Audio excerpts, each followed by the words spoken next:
ज़रा थोड़ा सा रिवाइज कर लेते हैं अपनी जो डिस्कशन हुई थी। हमने पहले सीखा था कि कैपिटल बजटिंग क्या होती है। कैपिटल बजट्स में हम क्या करते हैं, हम डिफरेंट प्रोजेक्ट्स को आइडेंटिफाई करते हैं कि कहाँ पे हम इन्वेस्ट कर सकते हैं। देन वी एनालाइज इट कि कौन सा प्रोजेक्ट हमारे लिए फिजिबल होगा, और तीसरे नंबर पे हम फिर जब फिजिबिलिटी डिसाइड कर लेते हैं, बना लेते हैं, उसके बाद then we select the project जिसके अंदर हमने इन्वेस्टमेंट करनी होती है। उसके बाद हमने कैपिटल बजटिंग के बारे में ये भी पढ़ा था कि कैपिटल बजटिंग जो होती है वो लंबे अरसे के लिए की जाती है और उन प्रोजेक्ट्स के बारे में की जाती है, उन प्रोजेक्ट्स के बारे में आप कैपिटल बजटिंग करते हैं जो आप फ्यूचर में टेकअप करेंगे, फ्यूचर में सिलेक्ट करेंगे, या कुछ ऑलरेडी एग्जिस्टिंग प्रोजेक्ट भी चल रहे होते हैं जिसके बारे में आप कैपिटल बजट्स बनाते हैं। ठीक है जी। कैपिटल बजटिंग से पहले एक बात मैंने और भी बताई थी कि we do the capital budgeting for capital expenditures. वो बजट जो आप कैपिटल खर्चों के लिए, बड़े खर्चों के लिए, मेजर खर्चों के लिए बना रहे होते हो, वो अभी मेजर खर्चों की बात हम आगे थोड़ा सा रिवाइज करते हैं। वो कौन से मेजर प्रोजेक्ट्स होंगे, मेजर खर्चे होंगे, मेजर एक्सपेंडिचर होंगे जिनके बारे में हमें कैपिटल बजटिंग करनी है।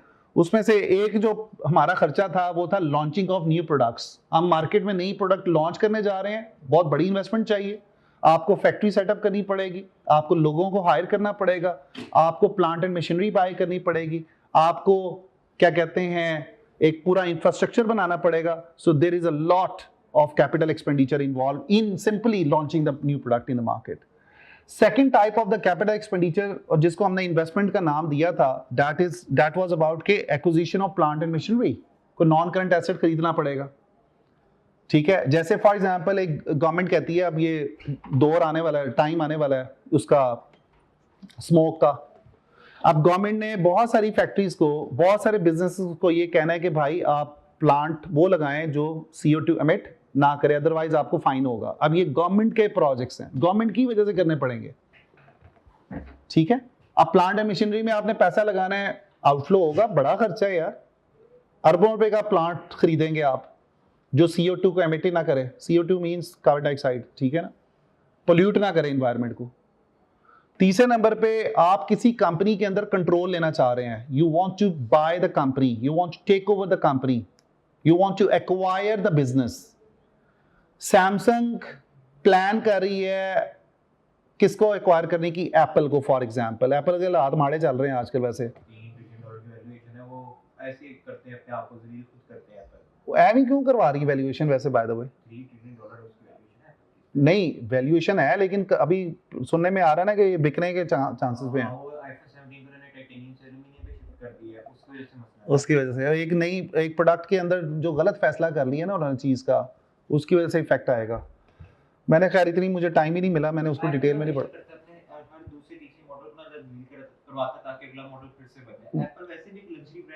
हाँ, वो एक उनका जो वो है ना कस्टमर की जो साइकी है वो उसके साथ खेलते हैं।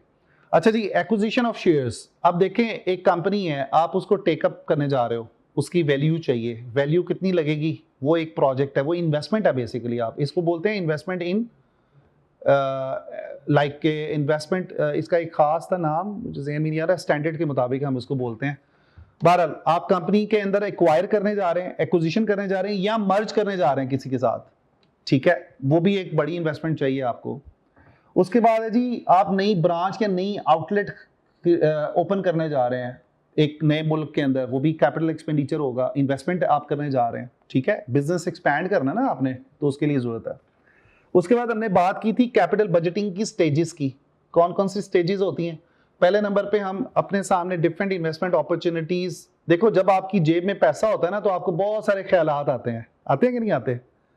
आज आपकी जेब में 1 करोड़ रुपए पड़ा होगा ना तो आपके खड़केगा कि यार गड्डी ले ला, यार मैं ना कुछ शेयर्स खरीद लूं, यार मैं ना गोल्ड मुझे बड़ा पसंद है, गोल्ड की चीज बनवा लूं, होता है कि नहीं।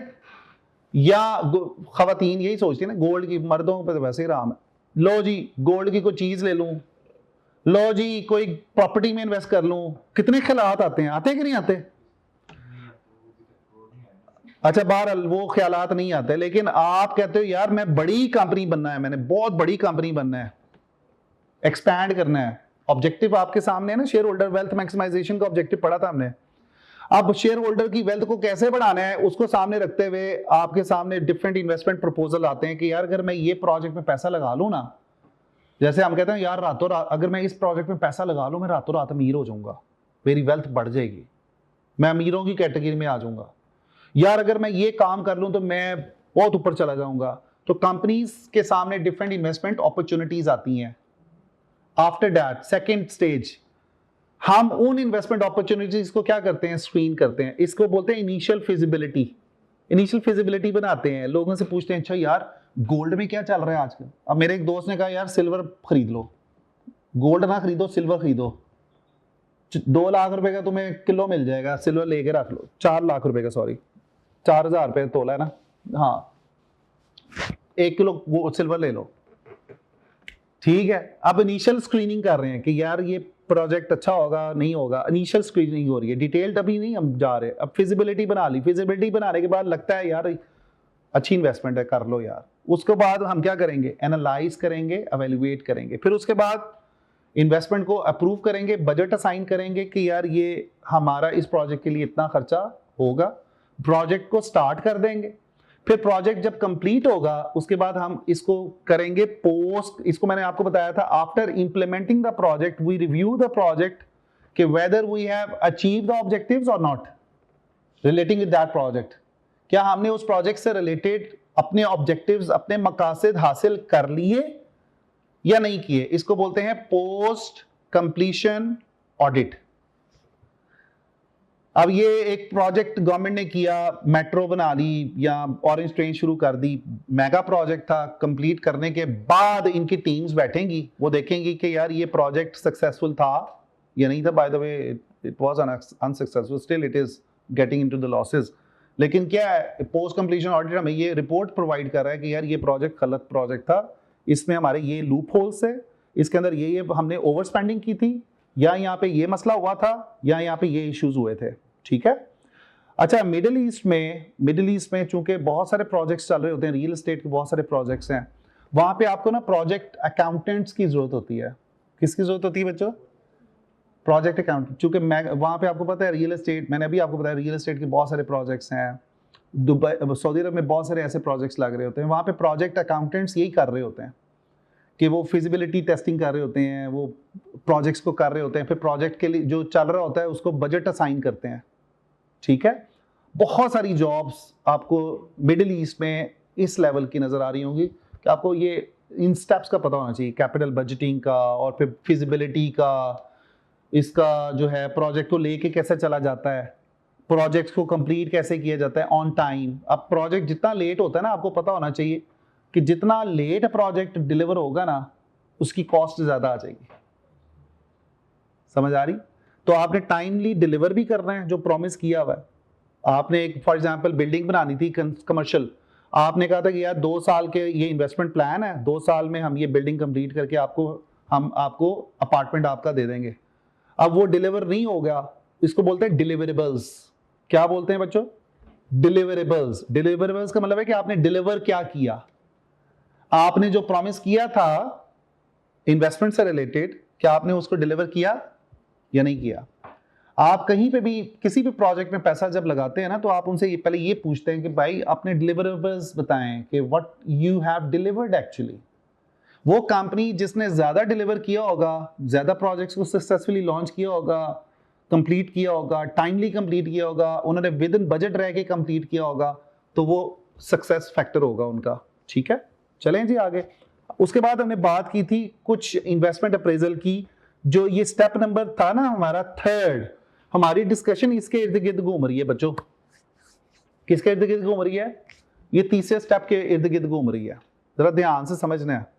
इन्वेस्टमेंट अप्रेजल करना है, फिजिबिलिटी बन चुकी हुई है, पता चल रहा है इनिशियल फिजिबिलिटी में ये पता चल रहा है जिसको स्क्रीनिंग बोला था हमने कि यार ये प्रोजेक्ट कामयाब होगा, लेकिन हमारे पास अभी डिटेल्ड एनालिसिस नहीं है, हमारे पास अभी detailed cost and benefit analysis नहीं है। तो एनालाइज करते हुए हम कॉस्ट एंड बेनिफिट एनालिसिस कर रहे हैं, हम उसके प्रॉज एंड कॉन्स देख रहे हैं कि प्रोजेक्ट में पैसा लगाया जाए या नहीं लगाया जाए। हमारा जो है कैलकुलेशंस क्या बताती हैं, हमारी डिटेल्ड एनालिसिस क्या बताता है, इसलिए तो हम इसको यहाँ पे क्या नाम दे रहे हैं mafia, investment appraisal. Appraisal, appraisal का वर्ड क्यों यूज कर रहे हैं, वो इसलिए तो यूज कर रहे हैं कि एनालाइज कर रहे हैं, डिटेल्ड एनालिसिस कर रहे हैं भाई कि whether we should continue with that project और नॉट। अगर हमारा एनालिसिस सही नहीं निकलता इस बारे में तो हम अगले स्टेप्स पे मूव नहीं करेंगे, ना हम खर्चा करेंगे उस प्रोजेक्ट के लिए और ना ही हमें पोस्ट कंप्लीशन ऑडिट की जरूरत पड़ेगी। यहीं पे प्रोजेक्ट खत्म हो जाएगा, यहीं पे प्रोजेक्ट की जो फिजिबिलिटी बनी थी gone, no more now going with along with the new project. हमें लग रहा है कि यार ये सैमसंग को एक्वायर करना या एप्पल को एक्वायर करना फिजिबल नहीं है, हमारा कैलकुलेशंस ये बता रही है कि बहुत, एक तो एप्पल की वर्थ बहुत ज्यादा है, हम उसको अफोर्ड नहीं कर सकते, हम उसमें इन्वेस्टमेंट नहीं कर सकते, और दूसरा ये कि हमें बोथ सेम इंडस्ट्रीज में है, तो लिहाजा ये ना हो कि सैमसंग और एप्पल आपस में को मैच पड़ जाए। समझ आ रही है कि नहीं, सैमसंग की अपनी आइडेंटिटी खत्म हो जाएगी, ये भी हो सकता है। आई समझ के नहीं, सैमसंग की अपनी वर्थ जो है वो निगलेक्ट हो जाएगी, तो लिहाजा हमें ये इन्वेस्टमेंट नहीं करनी चाहिए। हाँ, किसी और स्टार्टअप को एक्वायर कर ले सैमसंग, वो अलग बात है, किसी और टेक्नोलॉजी के अंदर एक्वायर कर ले, जैसे कि आईबीएम ने, आईबीएम किस में डील करता था आपको पता है, कंप्यूटर्स के अंदर, उन्होंने डेल को एक्वायर कर लिया था या उन्होंने सॉफ्टवेयर कंपनीज को एक्वायर कर लिया था, ठीक है, जो उनके सिस्टम में सॉफ्टवेयर्स बनाने वाले थे उनको टेकअप कर लिया। इसको बोलते हैं backward integration and forward integration, शायद आपने पढ़ा हो कहीं ना कहीं बीटी के अंदर। सप्लाई चेन में कई दफा आप अपने सप्लायर खुद बन जाते हो, जो सप्लाइंग कंपनी होती है उसको टेकअप कर लेते हो, या अगले अपने आपके जो वेंडर्स होते हैं, आपके जो बायर्स होते हैं, आप उनको एक्वायर कर लेते हो कंट्रोल लेने के लिए। यहां तक बात क्लियर हो गई, चलते हैं जी आगे। बेसिक टेक्निक्स में हमने लास्ट कैलकुलेशंस, लास्ट डिस्कशन में we have covered with the payback period. Payback period कैसे कैलकुलेट होता है, सिंपल पेबैक पीरियड हमने दो तरीके देखे थे, ये बेसिक है हमारा जो हमने कवर किया हुआ है एफएमए लेवल पे और नॉलेज लेवल के ऊपर एमए के अंदर, जब हमने इन्वेस्टमेंट अप्रेजल पढ़ा था लास्ट ईयर अल्हम्दुलिल्लाह, तो पिछले साल तक हम यही पढ़ रहे थे उसके अंदर के, पिछले साल नहीं पाए तो इसी साल आपने पास किया है एफडी पास, स्टार्ट तो आपने पहले पिछले साल किया था ना बच्चों ने, आप लोगों ने, तो यानी कि जून में आपने पेपर पास किया एमए का, एफएमए का जून में पास किया ना। तो बहरहाल आपने पहले पढ़ा हुआ है बेसिक इन्वेस्टमेंट, वही एआरआर क्या होता है, accounting rate of return, ROI जिसको बोलते हैं, आरओसी बोलते हैं जिसको, इसकी भी कैलकुलेशन हमने सीखी थी। तो ये हमारा एरिया यहां तक तो हो गया था कंप्लीट, राइट। अच्छा, मैंने बड़ी इंपॉर्टेंट बात की थी कि देखो पेपर में आपको जब सवाल पूछेगा आपको डेटा दे देगा, आपसे ये नहीं कहेगा कि यार एआरआर कैलकुलेट करो, आपसे ये कहेगा कि now look at the data provided to you and guide us, recommend us, advise us कि which method we have to use based on the data provided। या आपसे ये कह लेगा कि यार ये देखो ना कंपनी, इस डायरेक्टर ये कह रहा है कि भाई हमें पे बैक पीरियड को यूज करना चाहिए, लेकिन जो दूसरा डायरेक्टर है वो उससे इत्तेफाक नहीं करता, वो ये कहता है कि एआरआर को बेस करके प्रोजेक्ट में इन्वेस्ट करो। तो आप सजेस्ट करें कि कौन सा मेथड बेहतर होगा। अब यहां पे आपने आंसर डिप्लोमेटिक देना है कि ना डायरेक्टर 1 तो ना डायरेक्टर 2 आपकी बात से इत्तेफाक ना करे, आपने ऐसा आंसर करना है जो जस्टिफाई करे दोनों को। बात समझ आ रही? जब क्वेश्चन करवाऊंगा ना तो आपको सब कुछ पता चल जाएगा, लेकिन मैं आपको बता रहा हूं कि टेस्टिंग का क्राइटेरिया क्या है।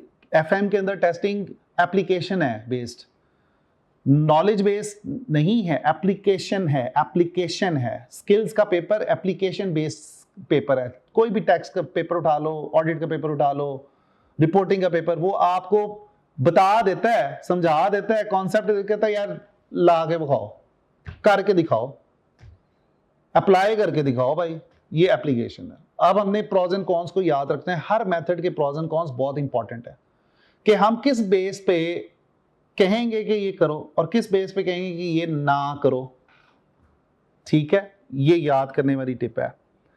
अच्छा जी, आज हमारी जो बात थी वो थी टाइम वैल्यू ऑफ मनी के साथ। Time value of money concept क्या होता है, बेसिक कॉन्सेप्ट है। मैंने आपको जैसे बताया था कि हम बेसिक पे थोड़ा सा टाइम लगाएंगे, हफ्ता, फिर उसके बाद तकरीबन हफ्ता बन जाता है, उसके बाद हम एडवांस पे चले जाएंगे। हमें तकरीबन 10 से 15-20 दिन लगेंगे इस टॉपिक पे खाली, क्योंकि ये मेजर टॉपिक है। इसके बारे में एमसीक्यूज भी पूछता है और सीआर भी पूछता है। सीआर का तो 20 नंबर का क्वेश्चन ही पक्का है ना यार, आपको पता है कि यार, अब देखो जो चीज आपको हल पता है कि यार ये आनी है, तो क्या आप उसको कोशिश नहीं करोगे अच्छे तरीके से तैयार किया जाए? तो हम उसकी बात करने लगे हैं। टाइम वैल्यू ऑफ मनी क्या होती है जी? टाइम वैल्यू ऑफ मनी, देखो बच्चों, पैसे की कदर को शो करने के लिए हम टाइम वैल्यू ऑफ मनी की बात करते हैं। जो पैसे की वैल्यू आज है, आज मेरी जेब में अगर 1 लाख रुपया है, तो फ्यूचर में 1 लाख रुपया 1 लाख रुपए के बराबर नहीं होगा, because of some economic factors, and sometime these factors relates with the political factors as well. ठीक है, आपका आज 1 लाख रुपया कल को 1 लाख के बराबर नहीं है। Reason behind may be, what can be the reason behind it? The first one is impact of earning the interest. Interest rate की वजह से आपका फर्क आ जाता है। इंटरेस्ट रेट इकोनॉमी में बढ़ रहे हैं, अच्छी बात नहीं होती जब मुल्क के अंदर एक इंटरेस्ट रेट बढ़ रहा होता है बोरोइंग के लिए। आज आप कोई पैसा बोरो करते हो बैंक से, बैंक कहता है यार मैं आपसे 15-16% लूंगा, आपके लिए तो एक्सपेंसिव है। ठीक है, तो इंटरेस्ट रेट की वजह से आपके जो वैल्यू ऑफ मनी है वो सेम नहीं रहती। Second is the impact of inflation और डिफ्लेशन। इन्फ्लेशन या डिफ्लेशन की वजह से भी पैसे की कदर वो नहीं रहती। महंगाई ज्यादा हो रही है, पैसे की वैल्यू कोई नहीं है। आप लाख रुपया लेके जाते हो, लाख रुपया की वैल्यू कोई नहीं है जी। हम कंप्लेन नहीं करते, परचेजिंग पावर ही कम हो रही है। जहां पे परचेजिंग पावर कम होती जा रही है वो इन्फ्लेशन है।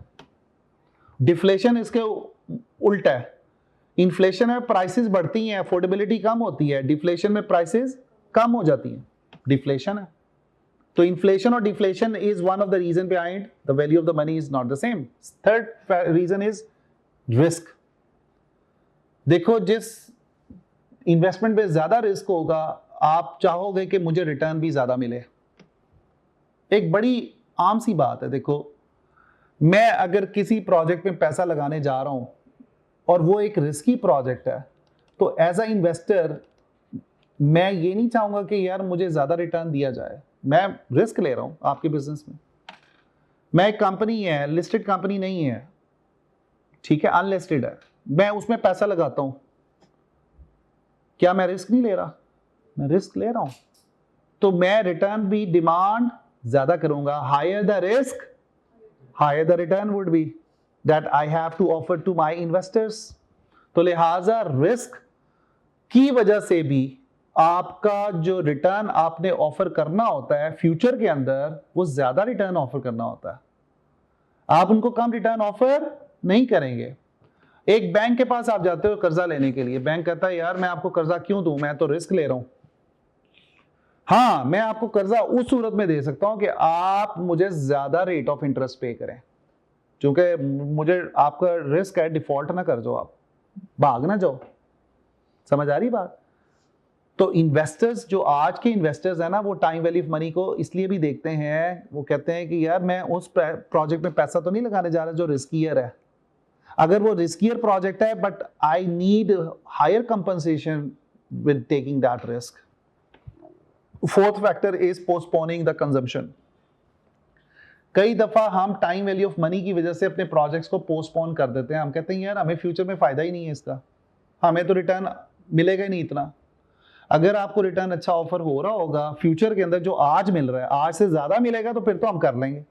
अगर आज से कम हो रहा है तो फिर हम नहीं करेंगे। तो कुछ ऐसे प्रोजेक्ट्स होते हैं जिसको आप पोस्टपोन कर सकते हैं।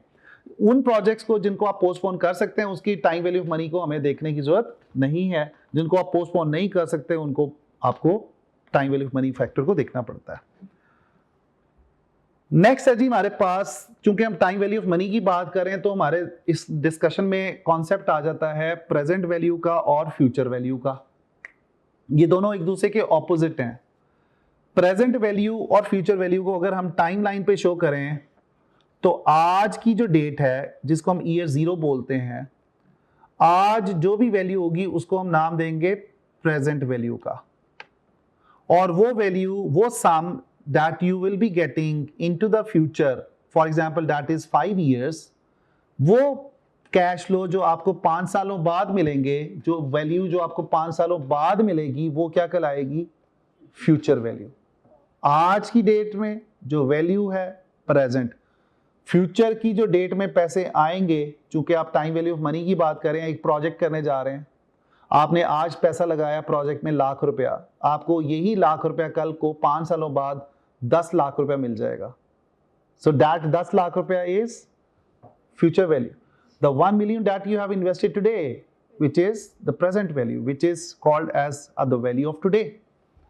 अब इसको कैलकुलेट कैसे किया जाता है बच्चों? उसके लिए हम फॉर्मूला यूज करते हैं, future value is equal to the present value into 1 plus r, जिसको हम आई से भी डिनोट करते हैं, आर और आई एक ही बात है, raise to power n. What is the meaning of n? N is the number of compounding periods, कि जितने साल के लिए आपने इन्वेस्टमेंट की हुई है, एन उसको बोलते हैं। सो फॉर एग्जाम्पल मैंने 5 साल, यहाँ पे एन कितना था? 5 years। लेट्स सपोज कि I have today the value which is present value, मेरी जेब में आज 20,000 रुपया है, $20,000 है फॉर एग्जाम्पल, ठीक है। मैं उसको इन्वेस्ट करने जा रहा हूं 5 सालों के लिए, 5 years, जिसको एन से डिनोट करते हैं। रेट ऑफ इंटरेस्ट मुझे बैंक ऑफर कर रहा है 10% का। तो फ्यूचर में अगर मैंने देखना है कि फ्यूचर में मुझे कितने पैसे मिलेंगे कंपाउंड होके, देखो अब ये यहाँ पे हम कंपाउंडिंग की बात कर रहे हैं। कंपाउंडिंग क्या होती है? इंटरेस्ट ऑन इंटरेस्ट, कि यही 20,000 मैं 1 साल के लिए इन्वेस्ट करूं तो कितना रिटर्न मिलेगा, फिर उसी रिटर्न को दोबारा री इन्वेस्ट कर दूं, फिर उसको री इन्वेस्ट कर दूं, फिर उसको री इन्वेस्ट। मैंने आपको ये बताया था ना कि जैसे एक आप सीड जमीन में डालते हो, वो सीड क्या बनता है? दरख्त बनता है। दरख्त के ऊपर क्या लगते हैं? फल लगते हैं। फल फिर दोबारा से सीड देते हैं आपको, एक एक सेब में से कई कई सीड निकलते हैं। ये कंपाउंडिंग इफेक्ट है। So what you do actually, आपने अपना जो पैसा कमाया 1 साल बाद, आप उसको विड्रॉ नहीं कर रहे, आप उसको क्या कर रहे हो? री इन्वेस्ट कर रहे हो। फिर जो मिला फिर री इन्वेस्ट कर रहे हो, फिर जो मिला इसको बोलते हैं कंपाउंडिंग। क्या बोलते हैं? कंपाउंडिंग। तो हम फ्यूचर वैल्यू कैलकुलेट करें तो what we do compounding. So compound factor हमारा क्या है? 1 plus r raise to power n. अब हम जरा कैलकुलेशन अगर परफॉर्म करें बच्चों, तो हमारा आंसर क्या बनता है बताएं मुझे? हमारी अमाउंट कितनी बनेगी फ्यूचर के अंदर? अगर मैंने अपना यही डाटा हो मेरे पास, तो मुझे बताएं कि मैं अगर आज 20,000 लगाता हूं किसी प्रोजेक्ट में, 5 सालों के लिए 10% का मुझे रिटर्न मिलता है अगर हर साल, यहां पे मैं कांस्टेंट रिटर्न की बात कर रहा हूं, एनुअल रिटर्न की बात कर रहा हूं, चूंकि ईयर्स 5 साल है हमारे पास, ठीक है, 5 years की बात कर रहे हैं, तो हमारा हर साल का कांस्टेंट रिटर्न 10% मिल रहा है। आपके ज़हन में ये भी तो सवाल आ सकता है कि सर पहले साल तो 10% है, दूसरे साल अगर 12% हो जाए फिर की करोगे? तीसरे साल 15% मिल जाए, तो यहां पे हम एज्यूम ये कर रहे हैं कि rate of interest is constant, it is not changing. Every year you are getting a constant rate of return of 10%। So how many years you are going to invest in? 5 years। बताएं मुझे कितना बनती है जी amount, जल्दी से calculate करके बताएं, future value निकालें। कैलकुलेटर हाथ में रखें, आपका काम कैलकुलेटर के साथ है बहुत ज्यादा। 32,000, $32,210 ये फ्यूचर में मिलेंगे। अगर आप 32,210 को आज की डेट में कन्वर्ट करेंगे, उसको हम बोलते हैं डिस्काउंटिंग। क्या बोलते हैं बच्चों? कंपाउंडिंग की समझ आ गई?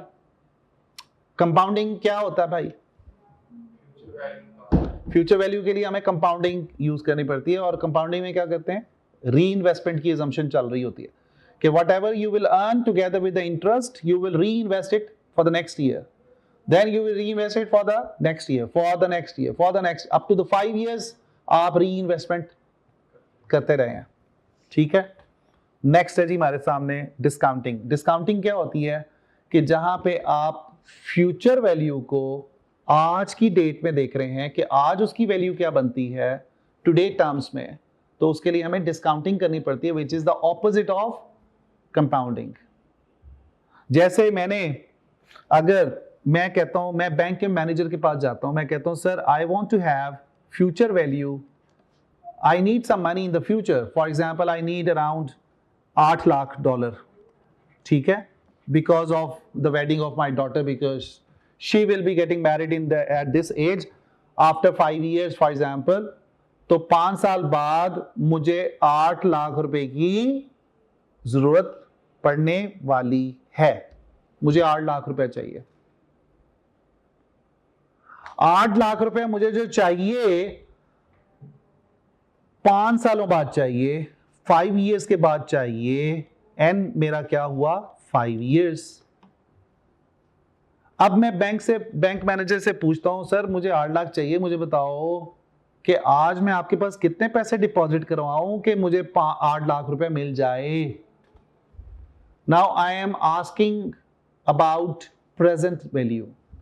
आई वॉन्ट टू नो कि यार आज कितना लगाऊंगा।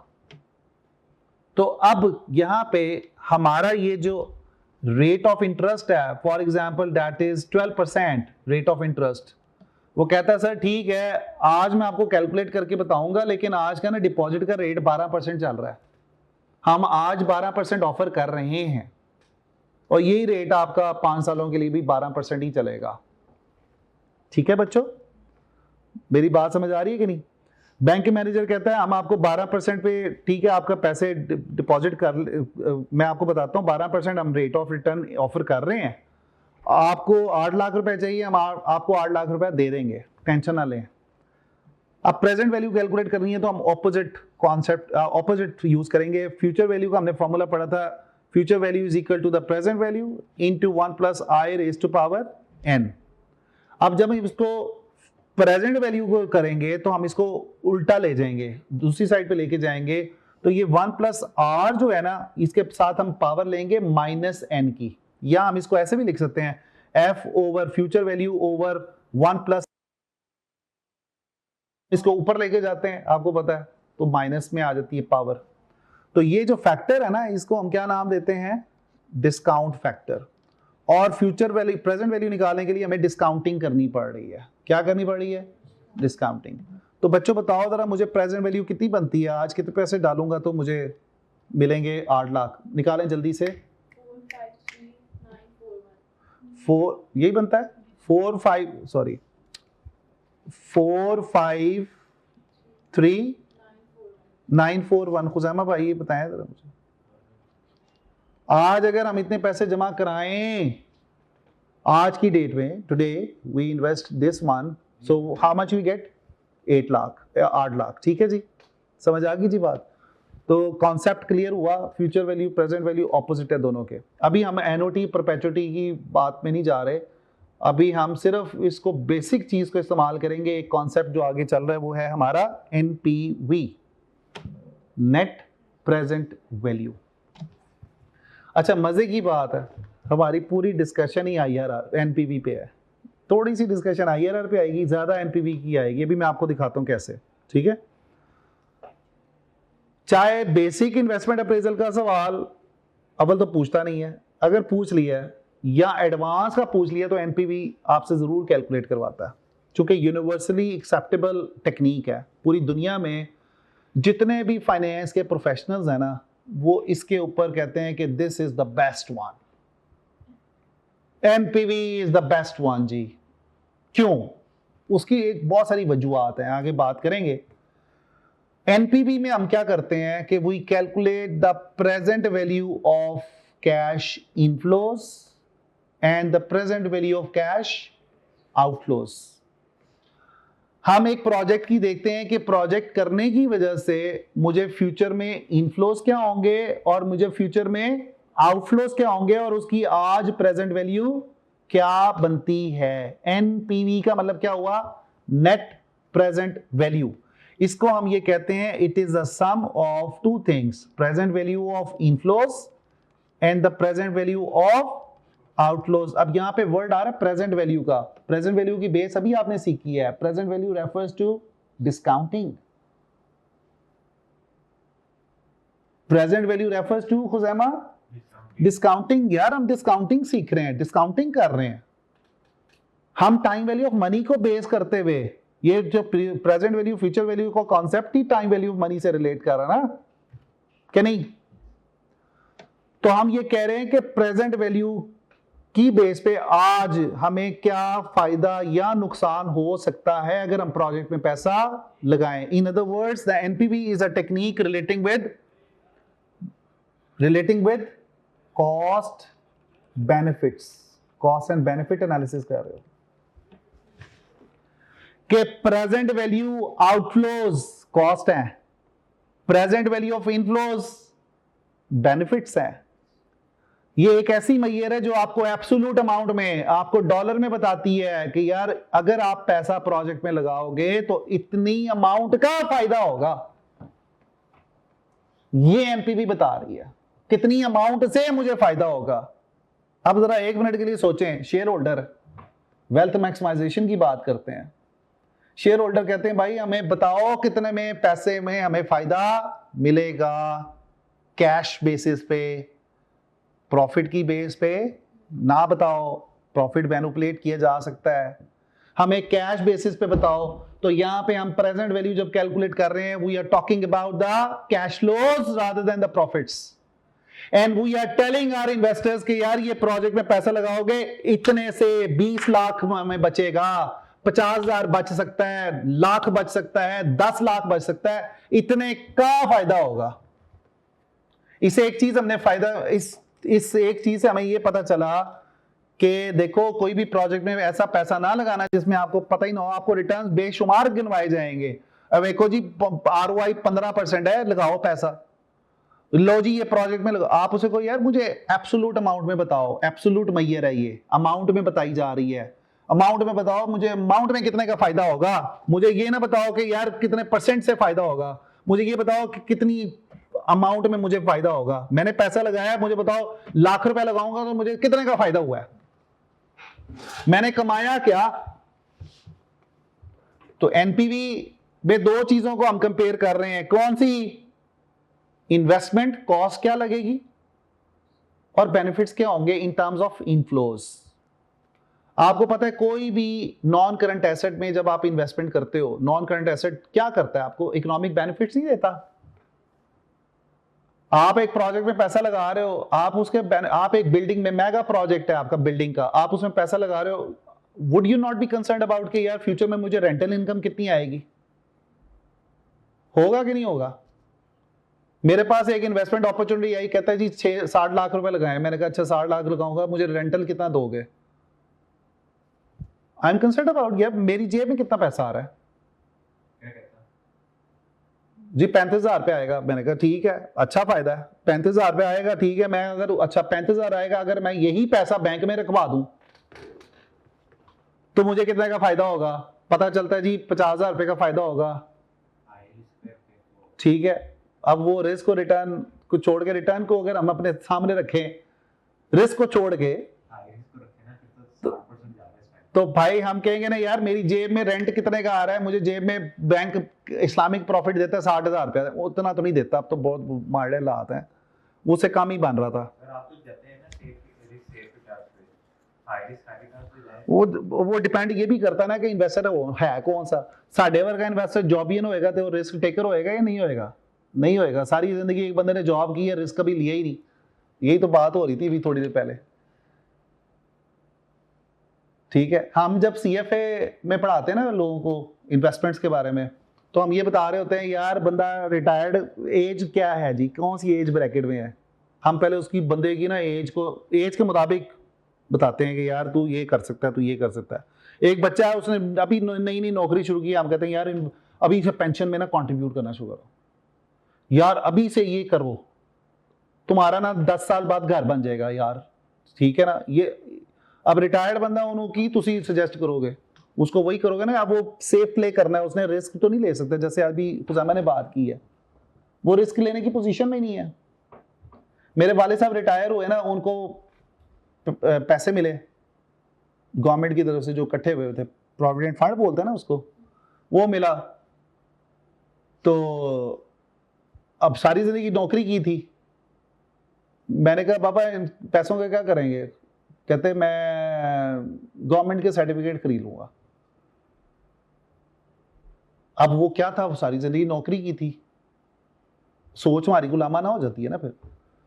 रिस्क टेकिंग वाली पोजीशन में ही नहीं थे वो, कहते यार लगाऊंगा डूब जाएंगे, मुझे कारोबार की नो हाउ ही नहीं है, मैं नहीं करूंगा। भाई आपने जो काम नहीं किया कोशिश तो कर सकते हैं, करके देखें, नुकसान हो जाएगा थोड़ा सा लगा के देख लो, ना ज्यादा लगाओ, ठीक है। तो हम पोर्टफोलियो जो बनाते हैं ना इन्वेस्टर्स के लिए, सो वी टॉक अबाउट कि यार वो क्या उसका एटीट्यूड है। सबसे पहले ना हम इन्वेस्टर के साथ पूरा इंटरव्यू लेते हैं, पूछते हैं कि यार आप क्या करना चाहते हो जिंदगी में, आपके ऑब्जेक्टिव्स क्या हैं, आप कितनी पेंशन लेना चाहते हो, आप जब रिटायर हो तो आप जल्दी रिटायर होना चाहते हो, 50 साल की उम्र में रिटायर होना चाहते हो, या आप 60 साल का अरसा पूरा करके रिटायर होना चाहते हो। कई लोग हैं यंगस्टर्स कहते हैं 50 साल के बाद मैं नौकरी नहीं करनी, मैं रिटायर्ड लाइफ गुजारूंगा, पूरी दुनिया घूमूंगा। बहुत सारे हमारे यंगस्टर्स ऐसे हैं। शायद मेरा भी ऑब्जेक्टिव यही हो कि 50 साल की उम्र के बाद काम ही ना करना पड़े, मेरे पास इतनी पैसिव इनकम आ रही हो, मेरे पास इतनी इन्वेस्टमेंट्स मौजूद हो कि इन्वेस्टमेंट्स मुझे कमा के दे रही हो। यार मैं क्यों काम करूं, पैसे का क्या फायदा जब तक वो आपके लिए काम ना करे, बताओ मुझे, है कोई फायदा? पैसे से पैसा बनना चाहिए कि पैसा पड़ा पड़ा पड़ा पड़ा पड़ा खराब हो जाए। और भाई इतना तो कमा लो कि वो जो पैसा है वो आपको कुछ ना भी करना पड़े, आपके पास पता है कि यार मेरे मंथली इतने अकाउंट में पैसे इसने मुझे कमा के दे देने हैं। ये इन्वेस्टमेंट स्ट्रेटजीज होती हैं। हम उनसे पूछते हैं भाई आपने कौन सी एज में रिटायरमेंट लेना पसंद करेंगे, कहते हैं जी मैं sir I will get retire at the age of 45। Okay जी ठीक है, पुत्र तेन आज कम करना पैना, आज तुम इतनी सेविंग अलग अलग करते जाओ, अपनी सेविंग में से अच्छा इन्वेस्टमेंट में ही हम कहते हैं, ये वॉरेन बुफे को भी आपने सुना होगा कभी कहते हुए कि भाई जो आपको इनकम आ रही है उसमें से सेविंग को पहले से माइनस कर दो, टारगेट कॉस्टिंग वाला काम करो, जो पैसे बचे उसमें गुजारा करो। हम आर्टिकल्स में ये बात सीख गए थे। आर्टिकल्स में हमें स्टाइपेंड मिलता था 10,000 रुपया, उसमें से हमारी किस्त गाड़ी की जाती थी, मेरी गाड़ी की किस्त जाती थी 7,000 रुपये। मैं पहले 7,000 रुपये लादा करता था, मैं अगर 3,000 रुपये में गुजारा करना है, और करते थे 3,000 रुपये में गुजारा है। उस वक्त अच्छे दौर थे, 3,000 रुपये में गुजारा करते थे, बसों पे चले गए, दाल रोटी खा ली, क्लाइंट कह रहा है मैकडोनल्ड खाओ, असी ढाबे दे बड़े होंगे सी।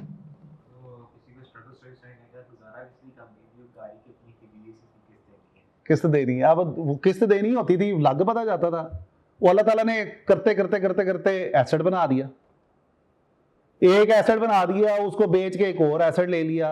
समझ आ रही बात करी?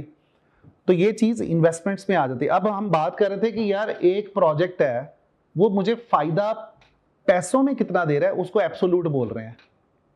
हम कॉस्ट एंड बेनिफिट एनालिसिस कर रहे हैं कि फ्यूचर में कैश इनफ्लो कितना आएगा, फ्यूचर में कैश आउटफ्लो क्या, उसकी प्रेजेंट वैल्यू आज क्या बनती है, और ये प्रोजेक्ट को हम अप्रेजल आज कर रहे हैं या फ्यूचर में कर रहे हैं, बताओ मुझे। आज कर रहे हैं, आज वैल्यूएट कर रहे हैं। यार वैल्यूएशन फ्यूचर में नहीं चल रही, हाँ फ्यूचर की वैल्यूएशन चल रही है। आज बैठ के आपने डिसाइड करना ना, डिसीजन तो आज ले रहे हो कि करूं या ना करूं। तो इनफ्लोज और आउटफ्लोज देखोगे नहीं। आपने इतना बड़ा इन्वेस्टमेंट का डिसीजन ले लिया, एससीसीए में पैसा लगाने का इन्वेस्टमेंट का डिसीजन लिया ना, कॉस्ट भी है फायदे भी हैं, इसलिए हम इसको कहते हैं the cost and benefit technique. ठीक है, कॉस्ट भी देख रहे हो, बेनिफिट भी देख रहे हो। अब हम आगे चलते हैं कि वो प्रोजेक्ट जो हमें पॉजिटिव में एनपीवी देगा। पॉजिटिव एनपीवी कब होती है?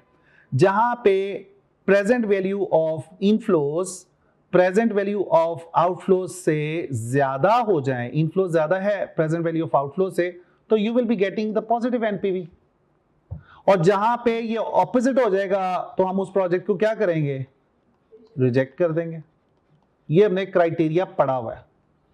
अब एनपीवी कैलकुलेट करने के लिए बच्चों ये 3-4 स्टेप्स हैं जो हमें करने पड़ेंगे। ये चौथे को यहां पे फोर्थ कर लीजिएगा, इसको चेंज कर लीजिएगा, that is the fourth one. So what we need to do, first cash flows. Cash flows को फोरकास्ट करना पड़ेगा।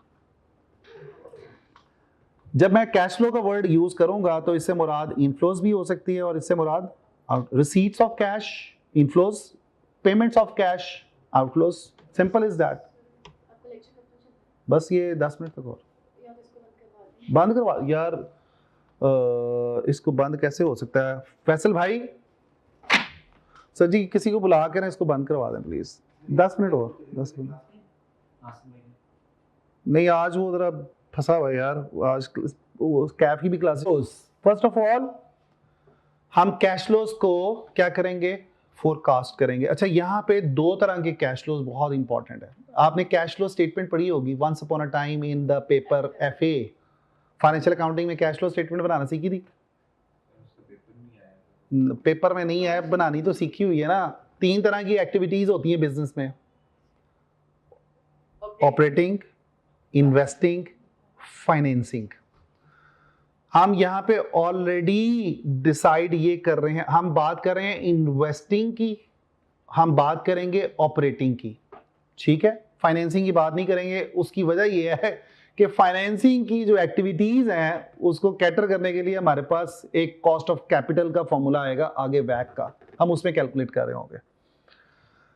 सबसे पहले कैश फ्लोज देखनी है कि यार इस प्रोजेक्ट को करने की वजह से मेरी ऑपरेटिंग कैश फ्लोज पे क्या फर्क पड़ेगा और मेरी इन्वेस्टिंग कैश फ्लोज पे क्या फर्क पड़ेगा, ठीक है। अब आपको डिफरेंस तो पता है ना इन्वेस्टिंग का और ऑपरेटिंग का। Operating day to day activities से कैश जो आता है या जाता है, जैसे कि फॉर एग्जांपल आपने मटेरियल खरीदा, ऑपरेटिंग कैश फ्लोज है। आपने वेजेस की पेमेंट की, ऑपरेटिंग है। आपने रूटीन के जो भी खर्चे किए, बिल पे किए, रेंट पे किया, वो ऑपरेटिंग कैश फ्लोज हैं। समझ आ रही है? मेंटेनेंस करवाई, ऑपरेटिंग है भाई। इन्वेस्टिंग एक्टिविटीज में क्या आ जाता है, relating with the buying of the assets. It's not about the raising the finance for the business. Raising the finance होगा ना तो वो फाइनेंस में चला जाएगा। हम बात कर रहे हैं इन्वेस्टिंग की। इन्वेस्टिंग में आपने कोई सेल परचेज ऑफ एसेट किया, आपने किसी और कंपनी में इन्वेस्टमेंट की, दैट इज इन्वेस्टमेंट। आपने किसी गोल्ड में इन्वेस्ट कर लिया, शेयर्स में इन्वेस्ट कर लिया। Okay, getting my point? आगे जी, फिर हम ये देखते हैं कि इन्वेस्टर्स हमसे क्या डिमांड कर रहा है, रिटर्न कितना प्रोजेक्ट मिनिमम उसको ऑफर करे कि वो हमारे प्रोजेक्ट में पैसा लगाए, या रिटर्न कितना मांग रहा है। देखो, आप एक बुर्ज खलीफा की बिल्डिंग बनाने जा रहे हो, बुर्ज खलीफा। आप कहते हो यार आओ मेरे प्रोजेक्ट में पैसा लगाओ, प्रोजेक्ट में पैसा लगाओ। वो कहता भाई ठीक है, हम आपके बिजनेस में पैसा लगाते हैं, आप रिटर्न कितना देंगे? हमारा तो इतना रिटर्न है जो हमें चाहिए, हमें तो 15% रिटर्न चाहिए। देते हो? तो लिहाजा जो इन्वेस्टर्स का रिक्वायर्ड रेट होगा उसको हम कॉस्ट ऑफ कैपिटल बोलेंगे। क्या बोलेंगे? Cost of capital. इसके लिए हमारे पास पूरा एक अलग से टॉपिक है जिसको हम बोलेंगे वैक। इसमें से भी आपका 10 नंबर का सवाल आ जाता है सेक्शन बी में से, वैक की कैलकुलेशन का। कई दफा सीआर का जो इन्वेस्टमेंट अप्रेजल का क्वेश्चन है उसमें आपको पहले पार्ट में वैक कैलकुलेट करवाता है, कॉस्ट ऑफ कैपिटल कैलकुलेट कराता है, दूसरे में आपको एनपीवी कैलकुलेट करवा देता है। तो रिक्वायर्ड रेट ऑफ रिटर्न हम डिटरमिन करेंगे। इसके पीछे थ्योरीज कितनी है, उसके पीछे क्या साइंस है, कैसे होता है, सीखेंगे इंशाल्लाह वैक के एरिया में। पूरा पढ़ा हुआ है, मजेदार, बहुत मजे का टॉपिक है ये सारा टॉपिक ही। फाइनेंसिंग है ना, तो बहुत मजा आएगा आपको सीखने का इंशाल्लाह ताला। फिर उसके बाद हम करेंगे डिस्काउंटेड कैश फ्लो कैलकुलेट करेंगे, जिसको हम एनपीवी का नाम देंगे, और फिर हम डिसीजन ले लेंगे रूल्स की बेस पे कि इन्वेस्ट करें या ना करें। अब पेपर में हमारा जो फॉर्मेट तकरीबन बनेगा छोटा सा, ये छोटा सा फॉर्मेट है लेकिन पीछे बड़ी साइंस है, इसके पीछे बड़ी लंबी बात है। थोड़ा सा मैंने फॉर्मेट आपको समझाना है। ये भी मैंने सिर्फ आपको एक आउटलुक दे रहा हूं एनपीवी के क्वेश्चन की। यहां पे चूंकि हमने 20 नंबर लेने, ये काम एक्सेल पे होगा, एक्सेल पे करना है आपने। ये सारे का सारा फॉर्मेट बनाना आना चाहिए। सबसे पहले अगर आप देखें तो ये pro forma simply for NPV calculation है। यहां पे हम इन्वेस्टमेंट लिखेंगे। इन्वेस्टमेंट यूजुअली हम कहां पे लिखते हैं? ईयर 0 में। यहां पे हमारी इन्वेस्टमेंट आ जाएगी, इधर डालेंगे जी इन्वेस्टमेंट आउटफ्लो। उसके बाद रेजिडुअल वैल्यू कि जब हमारा प्रोजेक्ट कंप्लीट होगा कितने पे बिकेगा, क्या उसकी उस वक्त सेलेबल वैल्यू होगी। रेजिडुअल वैल्यू जिसको बोलते हैं, स्क्रैप वैल्यू बोलते हैं, वो क्या होगी? जैसे एसेट की स्क्रैप वैल्यू होती है ना, नॉन करंट एसेट की, इस्तेमाल करने के बाद कितने का बिकेगा। रेजिडुअल वैल्यू हमारी आखिर में आएगी। कहां पे आएगी बच्चों? आखिर में। So this will be giving us inflow because you are going to sell off, ठीक है जी, बात समझ आ रही है? अब यहाँ पे आपको थोड़ी सी कॉम्प्लेक्सिटीज नजर आनी चाहिए होंगी जो आगे हमारी एडवांस में आना शुरू हो जाएंगी, जैसे कि टैक्स की कैलकुलेशंस ऑन कैपिटल अलाउंसेस। ठीक है, टैक्स की आपने टैक्स की सेविंग होगी या पेमेंट होगी, उसको हमने डिफरेंट डब्बों में लिखना है ईयर बाय ईयर। उसके बाद working capital cash flows, working capital operating cash flows की अगर हम बात करेंगे तो उसके हवाले से होगी। फिर हम यहाँ पे कैलकुलेट कर रहे होंगे नेट कैश फ्लोज को, नेट ऑपरेटिंग कैश फ्लोज को। फिर टैक्सेस लेंगे इसके ऊपर ऑपरेटिंग कैश फ्लोज के, जैसे प्रॉफिट पे लेते हैं। उसके बाद हम नेट कैश फ्लो कैलकुलेट करेंगे, फिर यहाँ पे क्या करेंगे, डिस्काउंट रेट यूज करेंगे, और एंड पे जाके फिर हम एनपीवी कैलकुलेट कर रहे होंगे। ठीक है, अभी ये जो बीच में बातें आ रही है ना, वर्किंग कैपिटल की, टैक्स की, फिर बात आएगी इन्फ्लेशन की, समझ आ रही है बात, फिर बात आएगी आपकी ऑपरेटिंग कैश फ्लोज की। तो हम इंशाल्लाह ताला ये पूरे फॉर्मेट में जाके ये हर एरिया का अलग अलग सेक्शन है एनपीवी के अंदर जो हमें कैलकुलेशन आनी चाहिए। ठीक है, ये मैंने सिर्फ आपको एनपीवी का दिखाया कि फॉर्मेट क्या होना चाहिए, इसलिए कि इसका क्वेश्चन बेसिक तो आना नहीं है, पूरा 20 नंबर का सवाल है, तो आपको फॉर्मेट पता होना चाहिए। अच्छा जी, अब हम आते हैं रूल्स के ऊपर। एनपीवी का रूल क्या है, अगर आप इसको यूज करें कंपैरिजन पर्पसेस के लिए, कंपेयर करने के लिए, तो हम क्या करेंगे, we will choose the positive NPV, highest of NPV positive one. और फिजिबिलिटी के लिए हम क्या करेंगे students, we will accept the project which is with positive NPV and we reject the project which is negative. उसके बाद एक example आपको दी हुई है जो आपने घर से ट्राई करके आनी है, इसका मैं थोड़ा सा आपको आइडिया देता हूं। ये एग्जांपल बेसिकली वही वाली है जो हमने एआरआर के लिए सीखी है और पे बैक पीरियड के लिए सीखी हुई है, याद है, उसके कैश फ्लोज वही हैं। Project A B C, 3 projects हैं। ए के लिए इनिशियल इन्वेस्टमेंट 5 मिलियन की, 2 मिलियन की, 4 मिलियन की। यहां पे कैश फ्लोज हैं, यहां पे प्रॉफिट्स हैं। आपको लास्ट क्लास में मैंने बताया था कि प्रॉफिट्स को कैश फ्लोज में कैसे कन्वर्ट करते हैं, डेप्रिसिएशन प्लस कर देंगे, कैश फ्लोज निकालेंगे। और उसके बाद हमने स्क्रैप वैल्यू कितनी है जी, 5 लाख की है। किसकी, 5 लाख, वो कह रहा है कि स्क्रैप वैल्यू है आपकी इस प्रोजेक्ट के लिए, इस प्रोजेक्ट के लिए, बी के लिए 0 है, इसके लिए 8 लाख की है। ठीक है बच्चों, तो इसको हम इंशाल्लाह ताला कोशिश करेंगे कल की क्लास में सीखने की, करने की, और यहीं से ऑनवर्ड हमारा कल ही इंशाल्लाह आईआरआर भी कंप्लीट हो जाएगा। फिर उसके बाद छोटे छोटे कॉन्सेप्ट्स जो आते हैं, एनओटी, परपेचुटी, वो हम इंशाल्लाह ताला सीखेंगे। प्रॉबेबली कल परसों तक हम बेसिक को इंशाल्लाह ताला कंप्लीट कर लेंगे विद एग्जांपल्स जो आपको इसमें दी हुई हैं।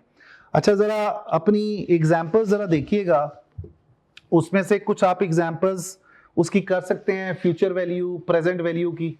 ठीक है, फ्यूचर वैल्यू, प्रेजेंट वैल्यू कैसे निकालते हैं। और एनओटी परपेचुटी वाला अभी आप काम ना करना, इसलिए कि अभी आपने सीखा ही नहीं है उसको। ठीक है, तो शुरू में थोड़ा सा हम स्लो चलते हैं। मैंने आपको गाइड भी किया था, इंट्रोडक्शन में बताया था कि हमने बेस बना के ऊपर चलना है। जब आपको फॉर एग्जांपल आप बड़ा लॉन्ग क्वेश्चन कर रहे हो, आपको पता ही नहीं कि यार ये इसकी कैलकुलेशन परफॉर्म कैसे करनी है, तो then there will be a big problem for you. ठीक है, बेसिक ही नहीं आती। अब जरा 1 मिनट के लिए हम स्टूडेंट्स आते हैं, एक किट का क्वेश्चन जो है वो थोड़ा सा देखते हैं कि सवाल हमसे पूछा क्या जाता है। और इसके लिए मैं आपके पास ओपन करने लगा हूं जो स्किल्स है, इसके अंदर एफएम की किट बीपीपी की जो है ना, वो थोड़ी सी देखते हैं। चूंकि मैंने आपको बताया था कि हमने साइड बाय साइड दोनों को लेके चलना है। और एक चीज़ और भी मैं आपको दिखाता चलूँ, आपको मैं परेशान नहीं करना चाहता, लेकिन मैं आपको दिखाना चाहता हूँ वैसे ही। वो ये है कि अगर हम देखें तो, इसको मैंने गलती से बंद कर दिया था।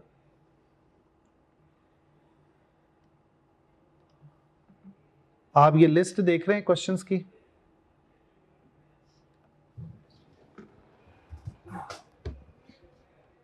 ये देख रहे हैं क्वेश्चंस, ये आपके सारे 20-20 नंबर के सवाल हैं। ठीक है, मैंने कोशिश की है कि आपके 2011 से कुछ जो क्वेश्चंस हैं वो सारे ऐड किए जाएं, ठीक है। ये भी फाइनल लिस्ट नहीं है, इसके अंदर ये आपको क्वेश्चंस बीपीबी में भी नज़र आ रहे होंगे और कैपलन में भी कुछ क्वेश्चन बीपीबी में कुछ ये देखें कितने टोटल बनते हैं 24 में से कोशिश मेरी यही होगी कि 8 से 10 या 12 क्वेश्चन करा दूं और बाकी के आपने खुद से करने हैं। इसके अंदर आपके MTQs भी हैं, MCQs भी आएंगे कहीं ना कहीं, ठीक है। इसके अंदर ज़्यादातर आपके MTQs हैं और लॉन्ग क्वेश्चंस हैं, CR वाले हैं, ठीक। अगर आपका कॉन्सेप्ट अच्छा इन पे बन जाता है तो MCQs आपके आसान हो जाते हैं। फिर मैंने आपके लिए आसानी ये भी की है कि मैंने कुछ आपको रेफरेंस BPB का भी दिया हुआ है और साथ साथ मैं आपको ये दिखाता जाऊंगा कि यार ये देखो ये हैबेक कंपनी का क्वेश्चन जो है ना, आगे चल के एनालिसिस में ये भी बता दूंगा इंशाल्लाह ताला। By the way at the end आप ये यही देख लेना कि यार आपको हर क्वेश्चन ना याद हो जाएगा कि यार इसमें वो क्या पूछ रहा था। बेसिक NPV पूछ रहा है, एडवांस पूछा है, जो भी पूछ रहा है। अब थोड़ा सा आइडिया हम लेते हैं कि यार पेपर में हमारा क्वेश्चन किस तरह से नजर आएगा। तो उसके लिए हम फिलहाल चूंकि BPB को भी टच करना है, जैसे मैंने आपको बताया था, ये जो लिस्ट है ना ये आपको यहाँ से नज़र आ जाएगी, ये हर सेक्शन का इसने यहाँ पे देखिएगा ये सारे हमारे चल रहे हैं। गिल्डर का भी मैंने आपको दिखाया था, ये मिलानी, ये सारे क्वेश्चन आपको BPB में से, अगर आपको BPB में से नहीं नज़र आएंगे तो आपको कैपलन में मिल जाएंगे, लेकिन ये क्वेश्चन आपको BPB में नज़र आ रहे हैं। इसके अलावा जो क्वेश्चन हैं वो आपको कैपलन से नज़र आ रहे होंगे, ठीक है। अच्छा जी, अब हम आते हैं, एक क्वेश्चन है जैसे कि आपका यहाँ पे मैं इन्वेस्टमेंट अप्रेजल का, ये MCQs हैं। MCQs हमें दोनों तरफ से ही करने पड़ेंगे। MCQs पे मैं ना कहता हूँ कि यार दोनों जगह से कर लो, आप टाइम मिले तो कैपलन से भी कर लो, BPB से भी कर लो, ताकि अच्छी तैयारी हो जाए आपकी। ये देख रहे हैं मिलानी कंपनी का क्वेश्चन आ गया जी, ये मिलानी का तो उसने आंसर बताया हुआ है। 5 मिनट आपके लूंगा और ताकि आपको आइडिया हो जाए, ठीक है, कि वो पूछता कैसे है।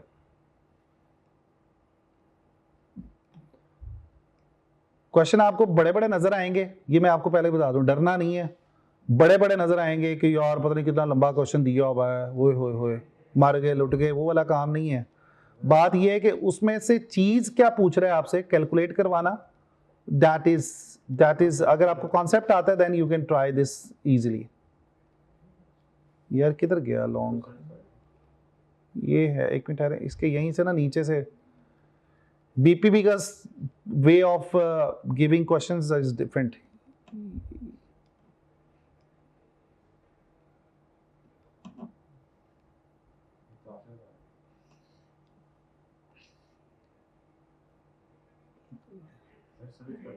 ये देखें ये आ गया 20 नंबर के बाद,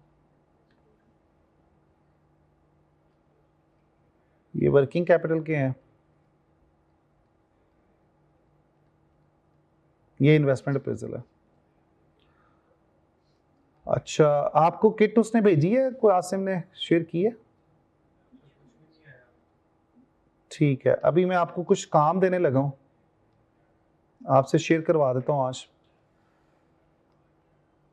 आप 20 में से MCQs तो ट्राई करना शुरू करें ना। पे बैक पीरियड मैंने करवा दिया था, इसका एक 92 MCQ नजर आ रहा है मुझे, ये देखिएगा। व्हाट इज अ पे back period? So 92 is NW question, BPB का लिख लीजिएगा, ये आप कर सकते हैं। ROC का मैंने आपको फॉर्मूला बताया था, ROC की कैलकुलेशन भी करवाई थी, इसके लिए 91 MTQ OTQ क्वेश्चन है। उसके बाद आप जो कर सकते हैं, इसको छोड़ दें अभी, ROC वाला, ये वाला ROC का मैंने 99 क्वेश्चन है आपके लिए निकाल दिया, ये आप ट्राई कीजिएगा। बहुत अच्छा सवाल है, कि प्रॉब्लम आती है मेरे से पूछ लेना। ये एनओटी परपेचुटी के हैं, इसके हम थोड़े से लॉन्ग क्वेश्चन की तरफ जाते हैं। ये देखिएगा आगे,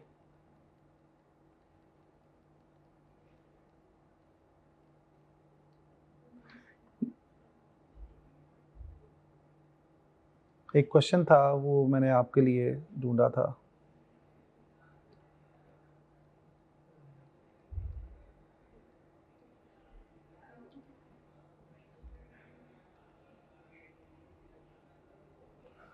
जी बच्चों ये देखिएगा यहां से आपका 20-20 नंबर का सवाल शुरू हो जाता है। एक कैबरी राज का क्वेश्चन है ये वाला, आप देखें इसकी 3 रिक्वायरमेंट्स हैं। यूजुअली वो 3 रिक्वायरमेंट्स में 20 नंबर पूरे कर रहा होता है, ठीक है। 3 रिक्वायरमेंट्स हैं उसमें ही 20 नंबर पूरे कर रहा है। एक क्वेश्चन है डिंग कंपनी का, इसके अंदर आपकी उसने ए रिक्वायरमेंट में आगे 3 रिक्वायरमेंट और बना दी हैं, ठीक है। बी रिक्वायरमेंट जब भी आप देखेंगे ना तो आपको थ्योरी नजर आएगी। इसमें वो कह रहा है discuss general reasons why investment capital may be rationed, discuss ways in which the external capital rationing experience by डिंग कंपनी माइट बी ओवरकम। अगर आप देखेंगे 20 नंबर का सवाल है तो 20 में 6 नंबर डिस्कशन के हैं, 4 नंबर फिर डिस्कशन के हैं, 10 नंबर तो पक्के 10 डिस्कशन के आ गए। ये आप वर्ड देख रहे हैं अब रिकमेंड का, ये एडवाइजरी है, रिकमेंड एडवाइस करो। कितने नंबर हैं जी इसके? एक लिखना ही पड़ेगा ना एडवाइस, लेकिन किसकी बेस पे? इन 2 की बेस पे, ठीक है। लें जी फिर एक ये क्वेश्चन है क्रॉकेट कंपनी का, इसको छोड़ दें, आपको सिर्फ मैंने रिक्वायरमेंट दिखानी है कि कैसे वो पूछता है। अच्छा कुछ एरिया आपको नजर आएगा पीएम से मिलता जुलता भी, जिसमें हमने एक्सपेक्टेड वैल्यू पीएम में पढ़ा था, थोड़ा सा मैं यहाँ पे भी सिखाऊंगा इंशाल्लाह ताला एक्सपेक्टेड वैल्यू, वो आपको नजर आएगा। ये पूरा एक क्वेश्चन है अब यहाँ पे चल रहा है, इसकी रिक्वायरमेंट देखें जरा। ए रिक्वायरमेंट में कैलकुलेट करवा रहे हैं एनपीवी, दूसरे में कह रहा है कैलकुलेट रियल एनपीवी, चौथे में बी रिक्वायरमेंट में कितने नंबर की रिक्वायरमेंट है? 8 नंबर की है। यहाँ पे 12 नंबर है और ये 8 नंबर किसके हैं? डिस्कशन के हैं। कॉपर कंपनी का क्वेश्चन देखें तो वो भी आपको यहाँ पे इस तरह नजर आएगा। मेल प्लाश का आपको डेटा जरा लंबा सा नजर आ रहा है। इसकी बी रिक्वायरमेंट देखें 9 नंबर की, वो कह रहा है discuss the suitability of techniques used in a. मैं आपको समझा नहीं रहा था, बताया नहीं था कि वो कहेगा कि ये करो, ये करनी चाहिए या नहीं करनी, एडवाइस करो, एनपीवी करनी चाहिए नहीं करनी चाहिए, आईआरआर करनी चाहिए। अब ये देखो ये हमारा क्वेश्चन है सिंपल वाला, ये हम इंशाल्लाह अब याद रखना है। अब आपने बच्चों क्या याद रखना है कि ये बेसिक क्वेश्चन है। मेल प्लाश का जो क्वेश्चन 2022 में पूछा उसने, एक किस्म का बेसिक पूछ लिया उसने, और बच्चे एक्सपेक्ट ही नहीं करते कोई और इतना बेसिक क्वेश्चन आ जाएगा। रिक्वायरमेंट जरा देखो, रिक्वायरमेंट में वो क्या कह रहा है, क्या कैलकुलेट करवा रहा है आपसे? एनपीवी, आईआरआर, पे back period, return on capital employed. और जब आसान क्वेश्चन आता है बच्चे फेल हो जाते हैं क्योंकि बेस ही नहीं पूरी होती, पक्की नहीं हो रही होती कई जगह पे।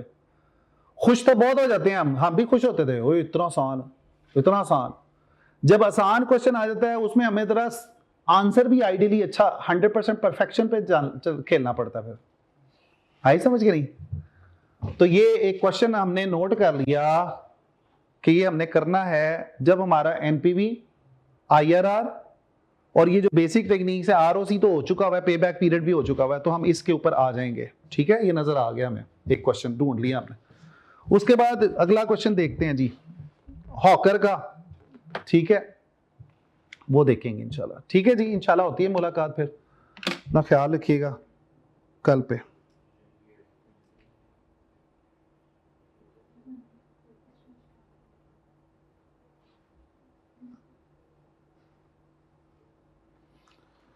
बीपीपी की किट इंशाल्लाह आपको मिल जाएगी, बीपीपी और कैप्लन दोनों की साथ साथ हमने दोनों